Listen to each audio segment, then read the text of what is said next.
Le Grand Dialogue. Sigi Kafoba. Le Grand Dialogue, l'émission de débat du studio Tamani sur votre radio. Sigi Kafoba. Le Grand Dialogue. Mesdames, Messieurs, bonsoir. Bienvenue au Grand Dialogue du studio Tamani. Nous sommes au CICB, Centre international des conférences de Bamako, depuis ce lundi où se tient la phase nationale du dialogue intermalien, un dialogue intermalien qui tire vers sa fin d'ailleurs, après plusieurs mois de travaux, de débats entre les différentes composantes de la nation. Les pourparlers directs entre Maliens prendront fin demain vendredi. Les recommandations et résolutions adoptées au cours de ce dialogue seront remises au chef de l'État. Aujourd'hui, dans le grand dialogue, nous nous intéressons à l'apport des médias à ce processus intermalien, mais aussi leur appréciation sur le déroulement de ce dialogue et les recommandations formulées dans les commissions. Ce soir, 3 journalistes sont avec nous. Bandjougou Dante, il est journaliste, mais aussi il est le responsable de la communication au comité de pilotage du dialogue intermalien. Bakary Cissé Dibaksi, il est journaliste à la radio Clédou, et Badou Sidi Koba, directeur de publication du journal Le Triomphe, et également du journal Le Carrefour. Pour animer ce grand dialogue, je suis Sekou Gadjigo. Mesdames, Messieurs, bonsoir et bienvenue. Le Grand Dialogue. Merci, chers invités, d'avoir répondu à notre invitation. Je voudrais commencer par vous, Bandjougou Dante. Vous êtes le responsable de la communication au comité de pilotage du dialogue intermalien. Est-ce qu'à ce stade, vous êtes satisfait de l'accompagnement de la presse pour ce dialogue intermalien? Sekou, je vous remercie beaucoup. Permettez-moi vraiment de remercier d'abord le président de la transition et le président du comité de pilotage qui ont bien voulu placer leur confiance en moi pour être membre de ce comité.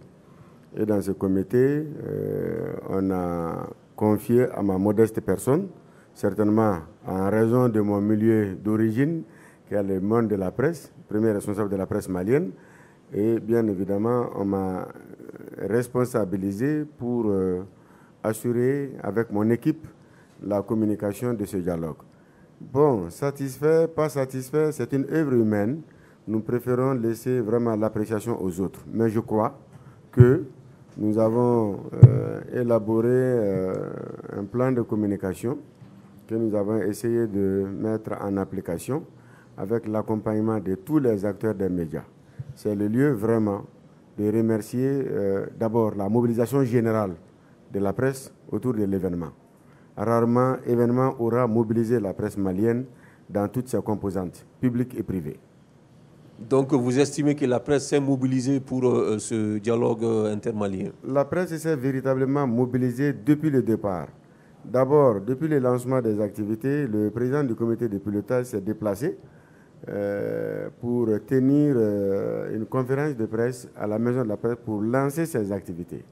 Ensuite, il a fait une seconde visite à la maison de la presse et cette fois-ci, selon son expression, pour dire bonjour aux journalistes. Cette fois-ci, il n'était pas venu pour des questions ou encore pour faire une prestation média, mais il était plutôt venu pour dire aux journalistes, aux hommes des médias, qu'ils sont des Maliens qui ont également un rôle important à jouer dans l'appropriation de ce processus de paix. Ensuite, nous, autres commissions, avons organisé ici au CICB un atelier d'information qui consistait à expliquer les dispositifs mis en place pour la couverture de cet événement. Mais avant, les journalistes, dans leurs rédactions respectives, radio, télévision, presse en ligne, journaux, franchement, du début jusqu'à maintenant, il ne s'est pas passé une journée sans que ce dialogue ne soit évoqué sur un média et en utilisant les différents formats médiatiques qui existent. Interviews, reportages, débats, tout y est. Alors, Bakary Cissé, Badou Escoba, réaction en tout cas à ce premier commentaire du responsable de la communication du comité de pilotage qui se dit satisfait de la mobilisation que la presse a faite tout au long de ce processus. Voilà, merci. En tout cas, je donne d'abord bonsoir à tous les auditeurs qui nous écoutent. Et je remercie également Sidio Tamani pour l'effort depuis le lundi jusqu'à maintenant. Quand même, on suit la plupart des infos de la rencontre de l'événement à travers Sidio Tamani. C'est une réalité. Maintenant, je remercie une fois de plus le président, c'est mon jeune frère, mais il est le président de la Maison de la Presse, notre président. En plus de cela, et donc, il a été honoré donc, de prendre la tête de la commission avec d'éminents journalistes également, le jeune frère Alassane Suleiman et puis Salif Sanoko. Donc, on les félicite donc, par rapport à leur nomination. Donc, si d'aujourd'hui qu'il est satisfait, je pense que c'est le lieu de le dire parce que toute la presse dans son intégralité, que ce soit radio, télévision, il en a parlé déjà. Donc, quand même, chacun a mouillé les maillots, donc ce qui nous concerne, donc pour se battre, en tout cas pour la couverture de l'événement. Donc moi je pense qu'aujourd'hui, donc si le président de la commission dit qu'il est satisfait de la prestation de la presse, moi je pense que c'est juste. Badou Escoba. Bon, je salue d'abord les téléspectateurs et téléspectatrices que nous suivons en ce moment. Au passage, je salue le doyen Bakshi. Je rends hommage particulièrement au président de la Maison de la Presse qui pilote la commission média de ce dialogue intermalien. Du début du processus jusqu'au jour d'aujourd'hui, j'avoue qu'il a fait un travail remarquable. Et à aucun moment, il n'a fermé la porte aux journalistes. À chaque fois qu'un journaliste a besoin de quelque chose, si vous partez le pouvoir, il ouvre la porte. Donc il a mis à notre disposition toutes les thématiques, ce qui nous a facilité le travail. Vous n'avez pas remarqué pratiquement que ce soit les médias en ligne, que ce soit la presse écrite, que ce soit la télévision, la radio, les moyens audiovisuels. Et je pense que tous les leviers de la presse se sont appropriés ce dialogue intermalien. Vous savez, ce dialogue intermalien, c'est un dialogue de donner et de recevoir. Il s'agit de recoudre le tissu social qui a été mis en mal depuis 2012. Et pour ça, le président de la Maison de la Presse n'a ménagé aucun effort pour que la presse puisse pleinement jouer son rôle et qu'il en soit remercié autour de cette table. Et nous pouvons témoigner cela depuis que nous sommes là, bien qu'il soit au four et au moulin, il s'est toujours mis à notre disposition, il nous a facilité la tâche ici et nous le saluons pour cela. Maintenant, parlons du dialogue intermalien. Badou Escoba, j'estime que vous avez observé le processus depuis le début, alors quelle appréciation vous faites de ce processus-là? Par rapport au processus du dialogue intermalien, dès le départ, moi j'ai manifesté mon opposition à ce dialogue intermalien. J'ai dit que c'est un dialogue de trop, parce qu'il y a eu les assises nationales de la Fondation qui ont tracé les sillons du Mali nouveau.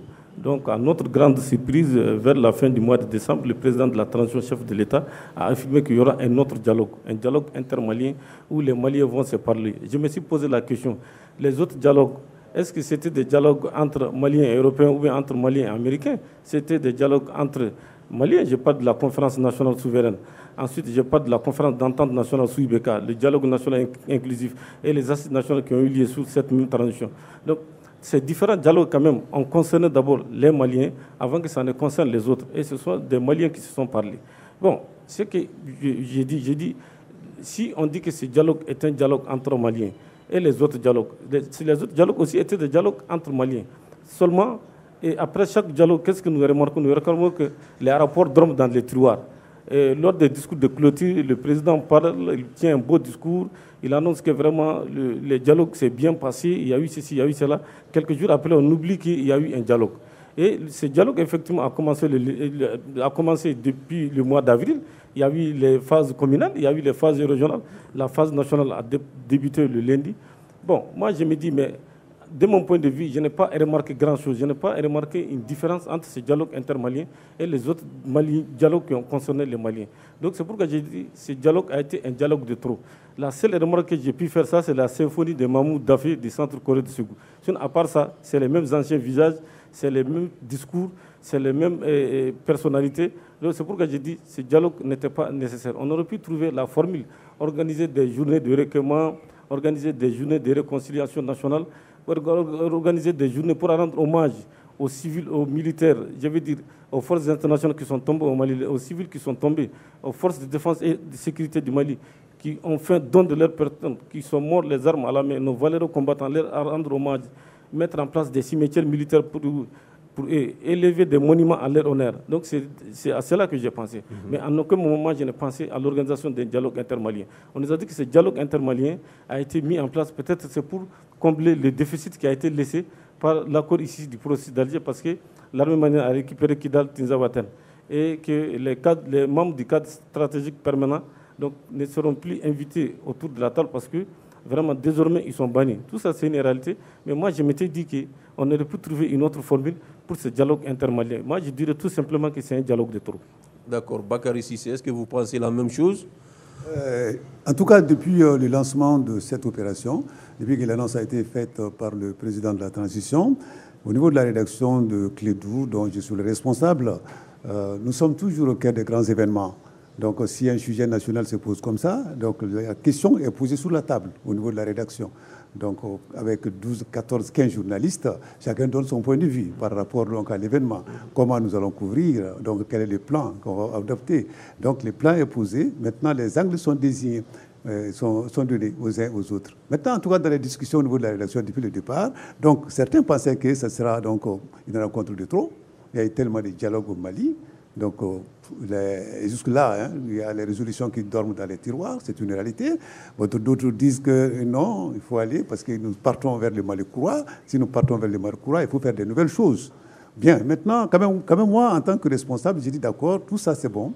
Maintenant, déjà, on a compris, on a vu que dans les derniers accords, les Maliens partaient, prenaient l'avion pour aller au Burkina Faso, pour aller parler là-bas, aller en Algérie pour parler là-bas. Maintenant, pourquoi, donc aujourd'hui, si le pouvoir décide qu'on ne va plus faire ça, donc on va parler à Bamako entre nous Maliens. Moi, je dis que vraiment c'est une aubaine, c'est une opportunité. C'est une opportunité pour nous les Maliens aujourd'hui. Sinon, la dernière fois, lorsque les Maliens se sont emportés vers Ouagadougou, je me rappelle bien, hein, voilà, si je me trompe, voilà. Donc, on n'a pas compris. Ils sont partis faire quoi là-bas avec les grands responsables, on a vu tout ce qui s'est passé là-bas. Donc vous trouvez que ce dialogue intermalien est pertinent? Voilà, donc moi, je pense, voilà. C'était nécessaire? Non, c'était nécessaire. C'était nécessaire, donc à ce point de vue. Donc, on ne va plus au Burkina, on ne va plus en Alger, mais on va régler notre problème ici. Comme disait l'autre là, donc le linceul va se laver à la maison. C'est une réalité. Mais, donc, mon souci également, c'est quoi? Maintenant, qu'est-ce qu'on va faire des recommandations donc, de ce dialogue-là? Qu'est-ce qu'on va dire de nouveau? Parce qu'on a eu des recommandations, on a eu des ateliers, on a eu des trucs ici aujourd'hui, dont les recommandations sont là. Mais est-ce que ça a été appliqué? Question. Maintenant, aujourd'hui, c'est que après ça, là, est-ce que les recommandations seront appliquées? C'est le souci de tous les Maliens aujourd'hui. Sinon, pour moi, je suis d'accord avec l'organisation de donner l'occasion aux Maliens de se retrouver. Donc, moi, je suis d'accord. Maintenant, on attend la suite maintenant dans l'application de ces résultats. Alors, pour vous, de la phase communale jusqu'à la phase nationale qui se tient en ce moment, rien n'a été dit de nouveau, rien n'a été dit qu'on n'a jamais dit dans les autres forats, dans les autres dialogues, rencontres passées. Donc, pratiquement, c'est la même chose, hein? Voilà, c'est la même chose. On a même entendu des choses qui ne font même pas partie donc, des thématiques. C'est une réalité. Tout de suite, j'ai écouté sur votre antenne. Quelqu'un a dit, un chef de commission a dit, il dit qu'on demande donc de prolonger la transition. Bien vrai que cela n'est pas dans n'est pas dans les thématiques. C'est ça. Il a dit ça. Maintenant, aujourd'hui, en tant que presse privée, donc, et si nos auditeurs nous disent, on dit déjà qu'on connaît déjà. Depuis le départ jusqu'à maintenant, on connaît déjà voilà, les résolutions donc, de ces assises-là. C'est quoi? C'est prolonger la transition. C'est quoi? Faire ça, faire ça, faire ça, faire ça. Déjà, si une commission, après les trucs de cette commission politique-là, donc si on ressort tout ça déjà, tout de suite, donc, on donne raison donc, à la population. Voilà, déjà, qui connaissent les résolutions avant même la fin des assises du dialogue. Alors, Bandjougou Dante, beaucoup de gens l'ont dit ici, hein, c'est toujours bien de dialoguer. Il faut toujours dialoguer. Et lorsque on est dans des problèmes, ça permet toujours aux gens de vider leur sac et que la confiance revienne. Maintenant, est-ce que beaucoup pensent que c'est beau, ça fait trop de dialogue, ça fait trop de rencontres, mais chaque dialogue aussi s'est tenu dans un contexte précis. Est-ce que pour vous, aujourd'hui, il fallait faire ce dialogue-là et pour quelles raisons précisément? Je crois que la tenue de ce dialogue était nécessaire. Le mot, vous l'avez trouvé, les contextes. Le contexte du Mali de 2024 n'est pas celui du Mali de 2012. Aujourd'hui, le Mali a courageusement décidé de prendre son destin en main. Il y a des choses que l'on croyait impossibles. Le départ des forces internationales, le départ de l'aménagement, la récupération de Kidal, récupération militaire de Kidal. Donc je pense qu'avec l'ensemble de ces éléments, il était quand même important qu'on est en période de transition. C'est un pouvoir de transition qui a pris des engagements avec le peuple malien. Et ce pouvoir a été amené à changer de paradigme à un moment donné, à prendre une orientation qui a consisté effectivement à permettre aux Maliens de retrouver la souveraineté. Bon, avec cette nouvelle situation qui se crée, il est important qu'on imprime une vision assez claire à la situation nouvelle qui se pose, et c'est là en collaboration avec l'ensemble des Maliens. Kidal est récupéré. L'insécurité existe encore.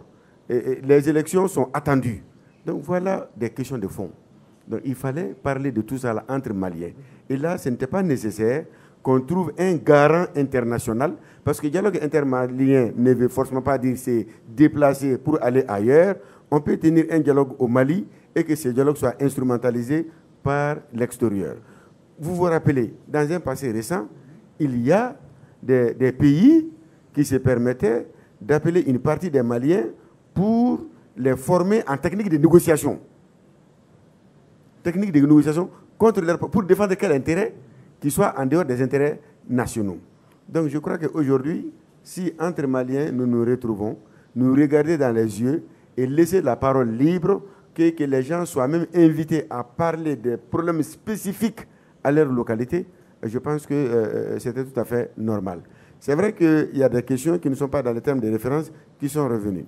Mais quand on va voir les gens dans leur localité, qui ont vécu des réalités, en leur disant, nous venons vous écouter, et peuvent dire que d'accord, vous avez dégagé un canevas de réflexion, mais chez nous, voilà notre préoccupation. Et là aussi, ils ont le droit de dire ce qu'ils pensent. Ils ont le droit de dire ce qu'ils ressentent. Ils ont le droit de faire leurs propositions. N'est-ce pas? Parce qu'ils peuvent dire que vous avez dit dialoguer, d'accord. Mais tout ce que vous avez amené comme élément de dialogue, ça, ce sont les propositions de vos experts. Mais moi, dans ma localité, là, ici, voilà ma réalité et voilà ce que nous voulons. C'est ce qui a amené, bien évidemment, des questions nouvelles qui sont nées dans le dialogue et qui n'avaient pas été prises en compte par les experts. Alors, pour vous, sur quoi vous vous basez aujourd'hui pour dire qu'il fallait faire ce dialogue? Est-ce que c'est au regard de l'implication des populations, de la mobilisation des Maliens pour ce dialogue? Sur quoi vous pouvez vous baser aujourd'hui pour dire que vraiment ce dialogue-là, ça en valait la peine? Disons-nous la vérité. Ce dialogue en valait la peine pour la bonne et simple raison que les gens n'ont pas été obligés de participer. On a exprimé les besoins aux communes en fixant des quotas qui d'ailleurs ont été largement dépassés. Et des gens ont souvent même été mécontents pour dire que nous, on a des choses à dire, il faut qu'on soit impliqués. Au niveau communal, tous les chiffres qui avaient été avancés ont largement été dépassés. Au niveau régional, la même chose. Et même au niveau national, des grands noms de la scène nationale qui, au départ, avaient refusé. Au premier jour, on pensait que c'est une porte ouverte à tout le monde et qu'ils peuvent désormais venir se rallier à la cause de venir discuter. Or, ce n'est pas comme ça. Il faut que les gens soient délégués des régions, délégués de la diaspora. Et la nouveauté, c'est qu'on a même eu recours au monde universitaire pour que ces gens aussi, aux chercheurs, pour que ceux-ci aussi donnent leur regard d'intellectuels indépendants par rapport aux différents sujets qui étaient sur la table. Au-delà du monde universitaire, les syndicats qui représentent l'ensemble des sensibilités de la société, les grands syndicats du Mali, qui quand même sont considérés comme étant des forces neutres ou des forces de contre-pouvoir, ces syndicats ont été associés à ces dialogues-là, à la phase nationale. Ils ont eu les représentants. Les institutions de la République ont été mises à contribution. Donc je pense que vraiment, c'est un dialogue qui a le choix des hommes a été un choix judicieux, un choix responsable, et maintenant les gens se sont exprimés également librement, sans contrainte, sans influence. C'est là extrêmement important. La parole a été donnée aux gens du niveau communal au niveau régional sans influence. Et les gens se sont exprimés comme ils le veulent, comme ils le souhaitent, dans la courtoisie, dans la compréhension. Maintenant, accepter quand même que l'autre ait des idées qui soient contraires aux idées de ce que X ou Y veut. Cette diversité des opinions à rendre le dialogue nécessaire. Si ce n'était pas nécessaire et que tout le monde pensait de la même façon, je pense que ce n'était pas nécessaire de discuter. Mais à partir du moment où les gens se mettent ensemble dans une localité, ils discutent, et qu'à la fin de la rencontre, il n'y a pas eu de combat, les gens arrivent à sortir avec un rapport, ça veut dire que c'était nécessaire. Alors, Badou Escobar, vous êtes journaliste, vous êtes observateur.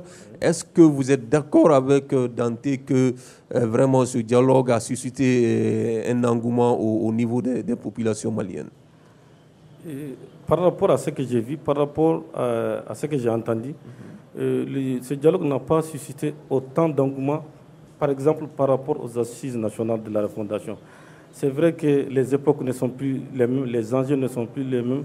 Nous sommes bien loin de l'époque de la guerre froide, nous sommes très bien loin des accords de Tamaracet, nous sommes loin du pacte national qui a été signé en 1992.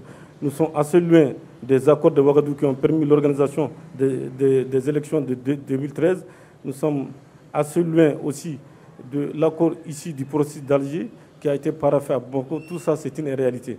Mais l'autre réalité, c'est quoi? C'est que par rapport à ces dialogues intermaliens, on sent une certaine exclusion. C'est vrai que les partis politiques ont été suspendus et les associations à caractère politique ont été suspendues, mais malgré tout, on a pu trouver la formule pour permettre au dialogue vraiment d'étendre son rayon d'action à l'ensemble du peuple malien. C'est vrai qu'il y a eu la phase communale, il y a eu la phase régionale. Mais les partis politiques n'ont pas été exclus, n'ont pas été suspendus du dialogue. C'est leurs activités qui ont été suspendues. Et ça, c'était... voilà, je pense que ça n'a rien à voir avec le dialogue. Le processus était déjà enclenché avant que cette décision ne soit prise. Oui, le processus était déjà enclenché. Mais si vous me demandez, je dirais que une bonne partie de la classe politique avait été déjà exclue, surtout les vieilles apparatchiks de 1991. Je vais parler des acteurs de 91. Donc, parce qu'il y a eu un préjugé autour de cette ancienne classe politique, préjugé qui a fait croire que la descente aux enfers du Mali c'est dû à eux. Donc ça a suscité une certaine colère chez la population, ce qui fait que les autorités de la transition ont traîné les pieds pour essayer de les inviter. Et même si certains ont été invités, ça n'a pas été fait dans les règles de l'art. Et au-delà de cela, il y a la société civile. Une partie de la société civile aussi, de mon point de vue, a été exclue. Donc ça a suscité des grincements dedans. Donc c'est pourquoi j'ai dit que ce dialogue intermalien aurait pu être un dialogue qui allait créer la différence avec les autres dialogues, mais ça n'a pas été le cas. Et il est vrai que rassembler les Maliens pour qu'ils discutent entre eux, c'est toujours bien. Que les Maliens trouvent une solution à leurs problèmes en territoire malien, c'est toujours bien, c'est une très bonne chose. Qu'on aille discuter à Alger ou à Tamaracet, c'est une mauvaise chose. Qu'on se retrouve toujours, qu'on discute entre Maliens. Je dirais que ce n'est pas la première fois que les Maliens discutent entre eux. Les Maliens ont toujours discuté entre eux. Nous sommes là en train de discuter entre nous. Nous sommes sous l'arbre à palabre, nous sommes entre frères. Ça, c'est déjà un dialogue intermalien. Donc, c'est pourquoi j'ai dit ce dialogue intermalien, n'est-ce pas, aurait pu évoluer vers d'autres sens. En ce sens que ce dialogue intermalien aurait pu être le dialogue vraiment de la communion, le dialogue de la fraternité éternelle entre Maliens, le dialogue où tous les fils et filles du Mali seraient invités. Il y a beaucoup de personnalités qui sont à l'étranger, qui font l'objet de mandats d'arrêt international. Je ne parle pas des criminels du cadre stratégique permanent pour la défense du peuple de l'Azawad, et on doit même les exclure parce qu'ils ne se sont jamais reconnus dans la République. Ils ont toujours eu des velléités indépendantistes. On ne peut pas les associer, mais on aurait pu quand même associer d'autres groupes armés beaucoup plus modérés, n'est-ce pas, pour qu'ensemble, nous puissions trouver une solution définitive à la question du Nord. Parce que l'une des raisons pour lesquelles au Nord, on prend tout le temps les armes, c'est dû à la nature. La nature a horreur du vide. Vous prenez le trajet Gao-Kidal, il n'y a pas de goudron. Il n'y a pas de goudron.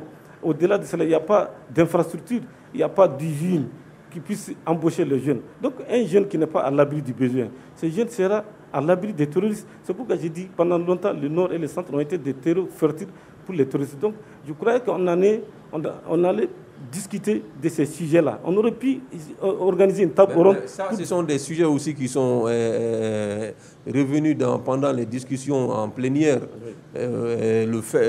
Certains ont fait la demande de réparer, sinon de refaire la route Gao-Sévaré par exemple. D'autres ont demandé l'opérationnalisation de leur région. D'autres ont même demandé d'aller voir, d'essayer de négocier avec les groupes radicaux. Donc c'est des propositions, des recommandations qui ont été faites au cours des débats. Badou Escobar. Oui, tout ça c'est bien beau. Le tout économique, c'est ce que nous avons toujours dit. Le tout militaire ne saurait résoudre les problèmes. Il faut associer le tout économique. Je prends exemple seulement sur la région de Mopti, le cercle de Djen et Tombouctou. Avant, les touristes venaient en masse, les jeunes les accompagnaient pour les montrer les lieux. Donc ces jeunes avaient suffisamment d'argent pour pouvoir vraiment faire face aux besoins de leur famille. Aujourd'hui, ce n'est plus le cas. Un jeune de cette trempe, à qui vous partez donner 500 000 euros, à 500 euros, vous lui dites d'aller placer une mine sur la route des militaires, sur le trajet des militaires, il va le faire parce qu'il n'est pas à l'abri du besoin. Donc moi, c'est pourquoi j'ai dit ce dialogue aurait pu être une table ronde qui va évoquer les questions économiques point par point, commune par commune. Parce que j'ai remarqué une chose, on a dit phase communale et qu'il y a eu des phases locales au niveau des arrondissements, je veux des sous-préfectures, des communes.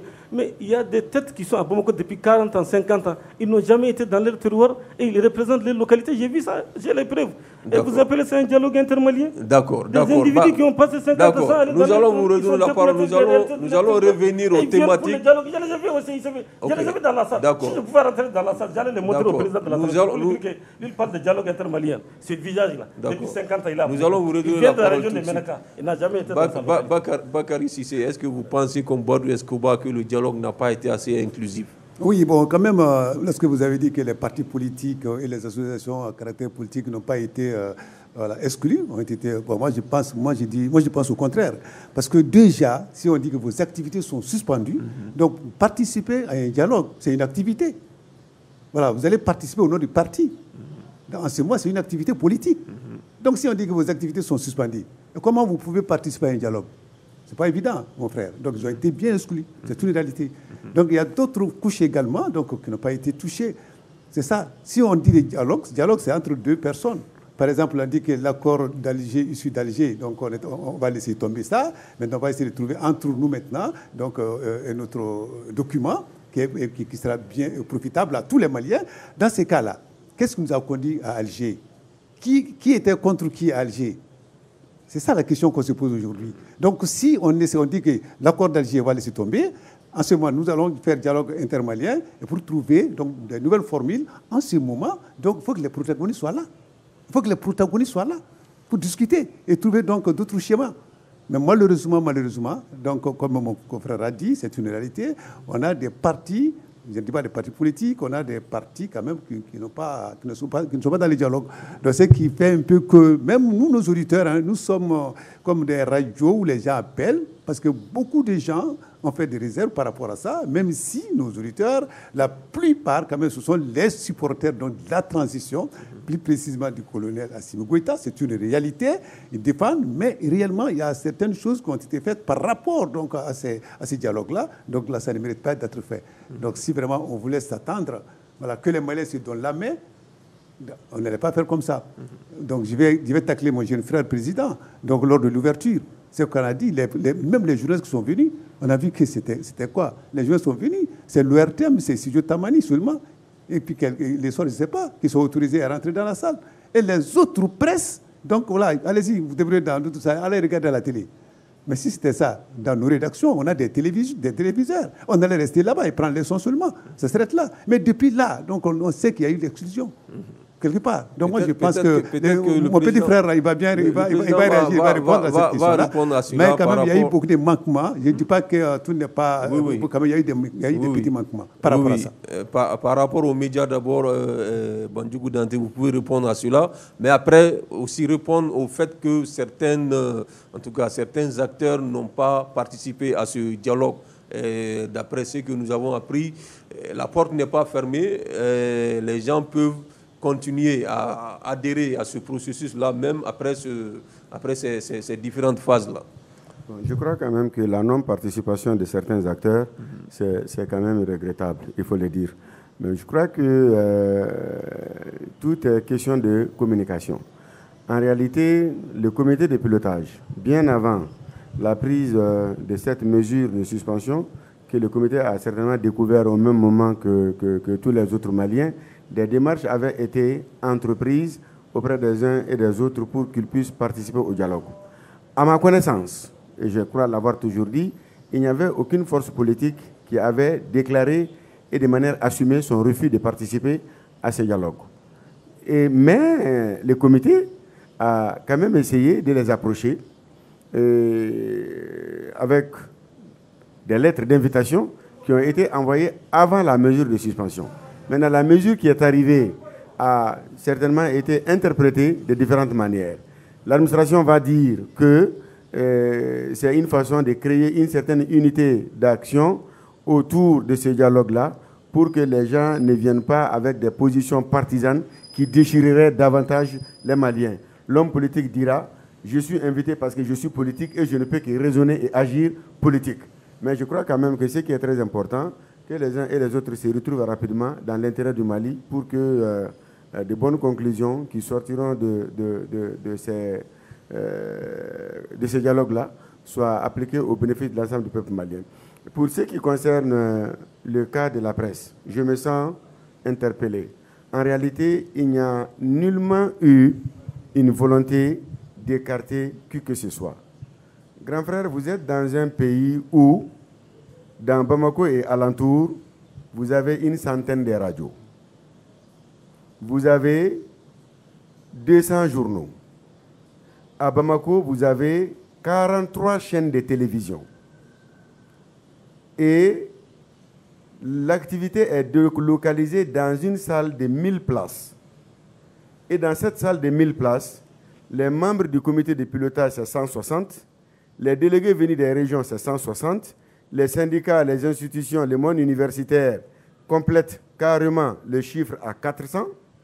Les membres du gouvernement, les membres du CNT, les autres invités, déjà la salle de 1000 places, elle est remplie. Il avait été question de faire l'activité au Palais de la Culture, là où il y a 3000 places. On a compris qu'il n'y avait pas les commodités nécessaires permettant de faire l'activité là-bas. Même si on avait fait la cérémonie d'ouverture au Palais de la Culture, on allait délocaliser les travaux des commissions au CICB.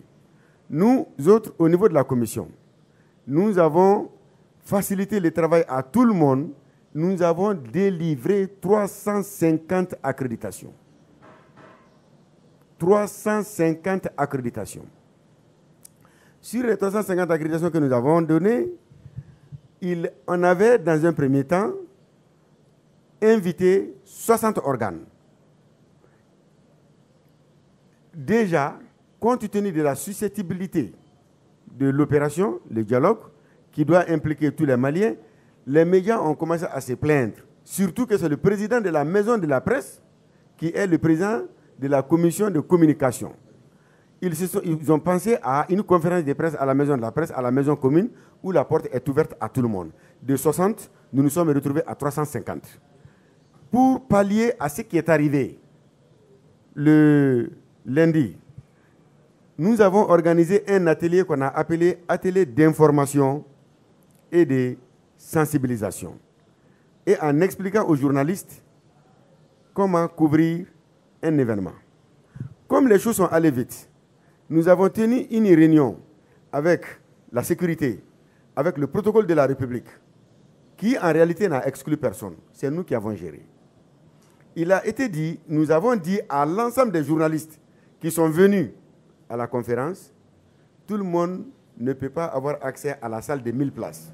On ne peut pas avoir une forêt de caméras. Et nous avons pris les précautions pour que la salle ne soit pas envahie par ceux-là qui viennent présenter des téléphones. Jusqu'ici, le problème c'est avec la presse conventionnelle. Et si tous ceux-là qui se réclament du monde de la presse avec les téléphones devraient venir, on n'allait même pas voir le présidium. On a dit qu'il faut aller vers une certaine responsabilisation en faisant en sorte que l'ORTM donne le signal sans logo aux télévisions et aux radios qui le désirent. On a aménagé 3 autres salles dans lesquelles il y a les écrans géants, mais les salles sont interconnectées. Ce qui se passe dans la salle A, les gens de la salle B, les gens de la salle C, les gens de la salle D, tout le monde se voit. Sauf que des gens souhaitaient être physiquement dans la même salle que le président. Voilà les explications que nous avons données.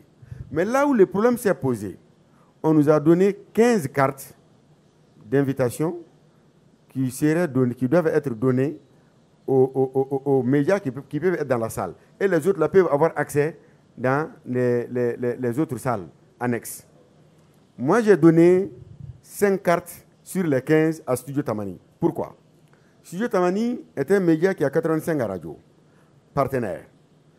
Les médias de l'intérieur n'ont pas été accrédités, à part deux, un qui est venu de Tombouctou, un de Koulikoro. L'intérieur est accrédité à partir de Studio Tamani. En plus des 85 radios partenaires de Tamani, au moins 300 radios s'étaient engagées à prendre le signal à partir de Tamani. Et Tamani a 5 langues. Nous avons dit qu'il faut leur donner au moins la carte pour 4 journalistes et un technicien.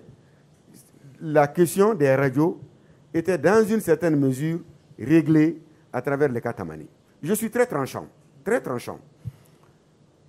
Au-delà de Tamani, quand vous décidez de prendre les grandes rédactions qui font le journal, qui ne sont pas partenaires de Tamani, il y a certainement Clédou, il y a Djoliba, pour lesquels j'avais réservé une carte.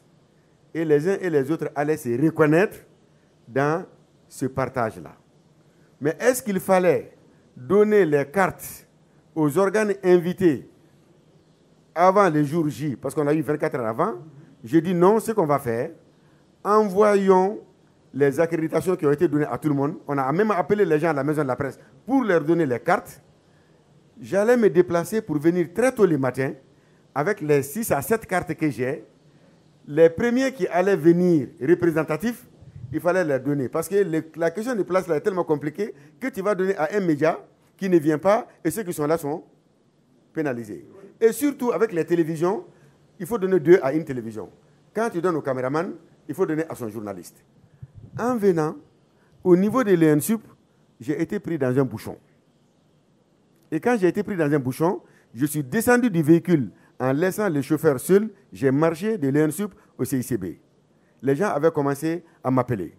Mais là où j'ai été choqué, des confrères qui ont un problème, ils n'ont pas appelé le président de la commission communication, ils cherchent uniquement à faire des publications sur les réseaux sociaux.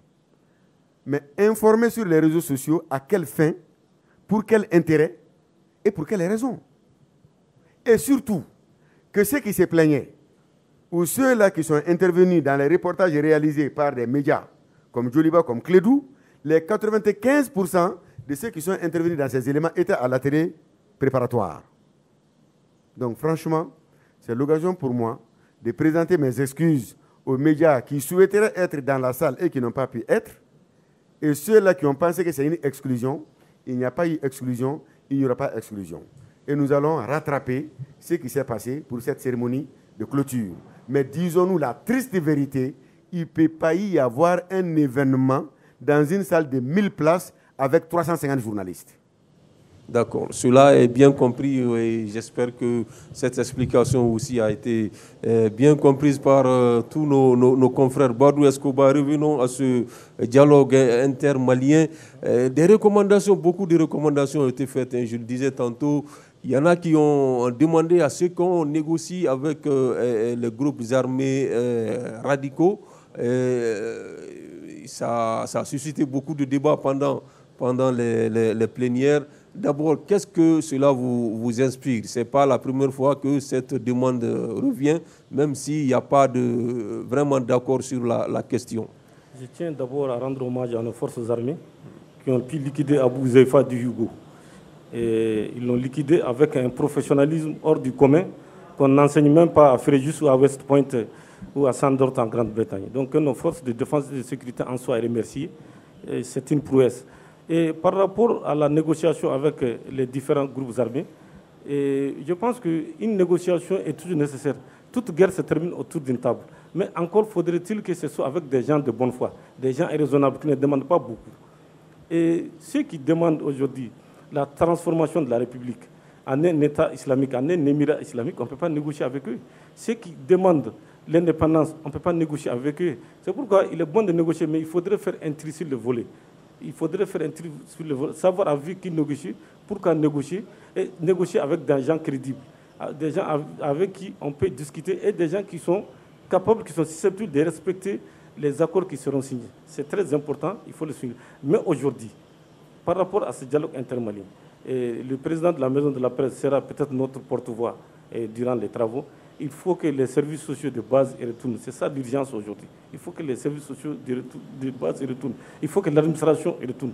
La nature a horreur du vide. Plus de 1000 écoles sont fermées. Dans certaines localités, il n'y a pas de centre de santé. Il n'y a pas de système d'adduction d'eau. Il n'y a pas de présence du sous-préfet. Il n'y a aucun symbole de l'État. Donc, il faut trouver une solution à cela et c'est très urgent. Et je vais aussi parler du contexte géopolitique. Vous savez, on est en train de redessiner la carte du monde. Aujourd'hui, Russes et Ukrainiens se sont affrontés. Les Russes s'intéressent de plus en plus au Sahel, qui était le précaré de la France, qui était le précaré des États-Unis. Donc, les enjeux ont bien changé. C'est pourquoi je partage le point de vue des autorités de la transition qui ont dit qu'il faut que vous respectez la souveraineté du Mali. Il faudrait que vous respectez les choix du peuple malien. Il faudrait que les partenaires stratégiques respectent les choix du Mali. Ça, c'est une très bonne chose. Mais entre Maliens, je pense qu'il faut toujours continuer à discuter, à dialoguer. Ce dialogue intermalien ne suffit pas. Ce dialogue ne suffira pas. Il faudrait d'autres dialogues et des dialogues de proximité.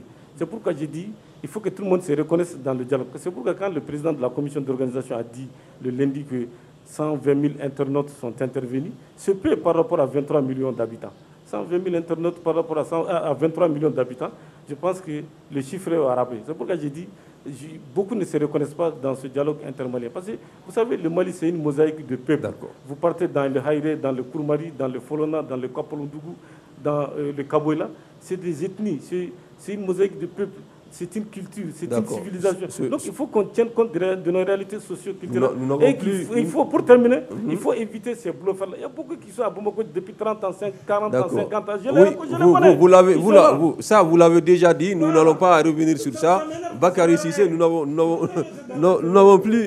n'avons plus assez de temps, malheureusement, à Bakary Cissé. Vous l'avez dit, nous avons connu beaucoup de dialogues, beaucoup de rencontres de ce genre. Comment faire en sorte que ce dialogue, en tout cas, ne soit pas comme ceux que nous avons déjà vus par le passé? Non, bon, ça, c'est quand même la responsabilité des responsables. Voilà, parce que déjà, on a eu fait beaucoup de dialogues, beaucoup de réunions par rapport à ça. Donc, demain, les conclusions seront remises à qui de droit. Maintenant, il faut l'appliquer. Il faut l'appliquer. Les ANR, là, on a fait ici, il y a beaucoup de décisions ont été prises. D'autres ont été appliquées, mais d'autres n'ont pas été appliquées jusqu'à présent. C'est une réalité. Maintenant, est-ce que les résolutions qui seront données demain aux responsables et à qui de droit, est-ce que ça sera appliqué? C'est ça la question fondamentale. Parce qu'au Mali, il y a eu tellement de réunions, tellement de séminaires, tellement de trucs autour de tout ça, qu'on va se retrouver avec pratiquement les mêmes résolutions, les mêmes trucs. Mais par rapport à dialoguer avec IAD, dialoguer avec Koufa, tout ça, moi je pense que le dialogue intermalien est une occasion également pour les Maliens qui veulent que les pays dialoguent avec ces bandits-là, ces gens-là. Donc on peut les dire, et ça va ressortir dans les recommandations. Mais si on ne veut pas dialoguer avec eux, on va les dire également de ne pas dialoguer avec eux, c'est tout. Maintenant, on a dit que c'est libre, le président de la transition, je l'ai écouté, il dit que tout le monde est libre de parler. Donc, Mikadibou faux. Donc dans ces cas-là, si on veut vraiment sortir de la crise, il faut passer par dialoguer avec IAD, dialoguer avec telle personne.